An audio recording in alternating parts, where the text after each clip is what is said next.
নমস্কাৰ বন্ধু বান্ধৱীসকল, যেহেতু বিহু বতৰ গতিকে ভাবিলোঁ আজি অলপ বেলেগকৈ ব্যতিক্ৰমী ভিডিঅ' এটা বনাওঁ। সেয়ে তিলেদি মাছৰ ৰেচিপিটো বনাবলৈ চেষ্টা কৰোঁ। গিলাচত তিলখিনি ল'লোঁ আৰু যোগাৰ পাতি কৰি ল'লোঁ। প্ৰথমে তিলখিনি মই এতিয়া মিক্সিত দি পেলাই ধুনীয়াকৈ পেষ্ট কৰি ল'ম। আৰু তিলখিনি শুকান হৈ থাকিলে বেয়া হ'ব, গতিকে তাত অকণমান পানীও দি ল'লোঁ যাতে ভালকৈ গুড়ি হৈ যায় সেইখিনি।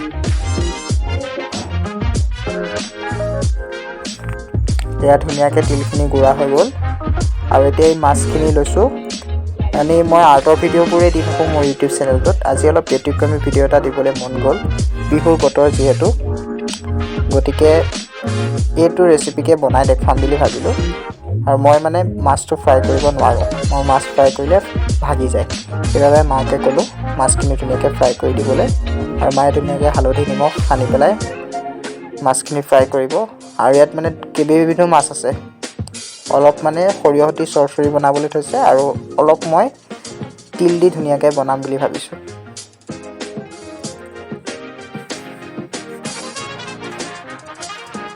আৰু মায়ে মাছখিনি ভাজে ময়ো ধুনীয়াকৈ আদা নহৰুখিনি পেষ্ট কৰি লওঁ যাতে মোৰ পিছত সুবিধা হয়। সেইবাবে খুন্দনাতে পিচি ল'লোঁ আৰু আদা নহৰুখিনি। আৰু মায়ে ধুনীয়াকৈ কেৰাহীতে তেল দি ল' ফ্লেমত মাছখিনি ভাজিবলৈ ল'লে। আৰু যদি বেছি হৈ থাকে তেনেহ'লে মাছখিনি কেৰাহীত লাগি ধৰিব পাৰে।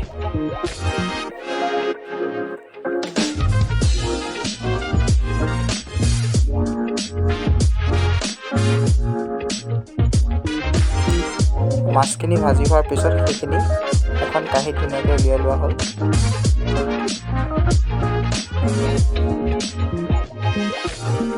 আৰু সেইখিনি তেলতে পিঁয়াজ, তেজপাত আৰু শুকান জলকীয়া দি পিঁয়াজখিনি ৰঙা হোৱালৈকে অকণমান ভাজা হৈছে।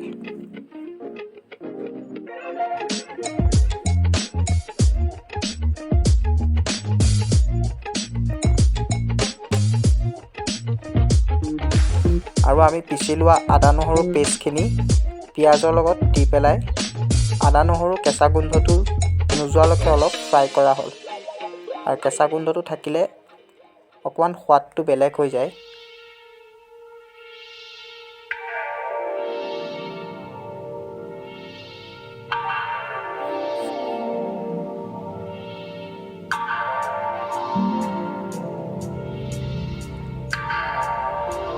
পিঁয়াজখিনি অকণমান ৰঙা হওঁতে তাত আলু কিপিচ দি পেলাই আলু কিপিচো ধুনীয়াকৈ আমি ফ্ৰাই কৰিলোঁ,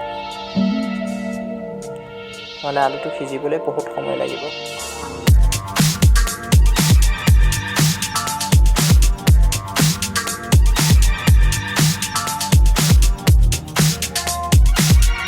আৰু আপোনালোকে ইয়াত কেঁচা জলকীয়াটো এড কৰি ল'ব পাৰে যদি বিচাৰে।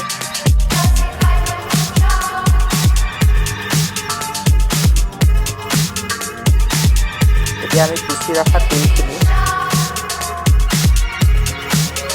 ইয়াত দি পেলাই অকণমান পানীয়ে দি সেইখিনি ধুনীয়াকৈ উতলিবলৈ ৰাখি দিয়া হয়।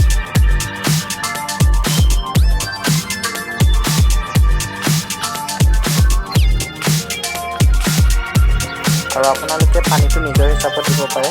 যদি গ্ৰেভি কৰিব বিচাৰিছে তেনেহ'লে পানী কমাই দিব, আৰু যদি তৰকাৰী হিচাপত ৰাখিব বিচাৰে তেনেহ'লে পানী অকণমান বেছিকৈ দিব লাগিব। ইয়াত নিমখ আৰু হালধিৰ লগতে জিৰা গুড়ি, জালুক গুড়ি, ধনিয়া গুড়ি থাকে যদি ধনিয়া গুড়ি অকণো দিব পাৰে, নিদিলেও কোনো কথা নাই। আৰু অকণমান কাশ্মীৰী লাল মিৰ্চটো দি দিলে ভাল হয়, অলপ কালাৰ আহিব।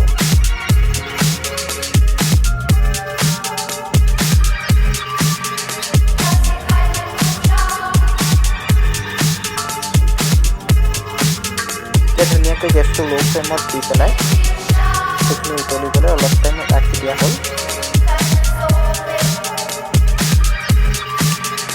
ভিডিঅ'টোৰ মাজতে আৰু এটা কথা কৈ থওঁ আপোনালোকক, ইমানখিনিলৈকে যদি আপোনালোকে মোৰ ভিডিঅ'টো চাই আছে তেনেহ'লে এটা লাইক কৰি দিব, আৰু লগতে মোৰ চেনেলটো ছাবস্ক্ৰাইব কৰি দিব, আৰু কাষত থকা বেল আইকনটো ক্লিক কৰিবলৈ নাপাহৰিব।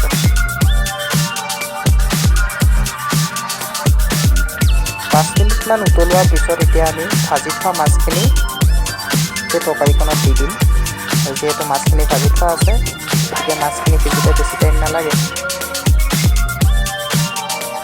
গেছটো ল' ফ্লেমত ৰাখিব যাতে তৰকাৰীখিনি তলত লাগি নাযায়।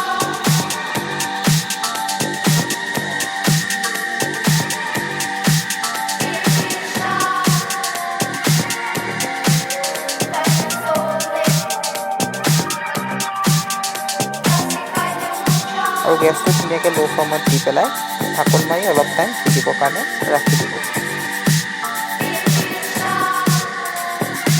অলপ টাইম থৈ দিয়াৰ পিছতেই আমাৰ আজিৰ এই তিল দি মাছ ৰেডি হৈ গ'ল।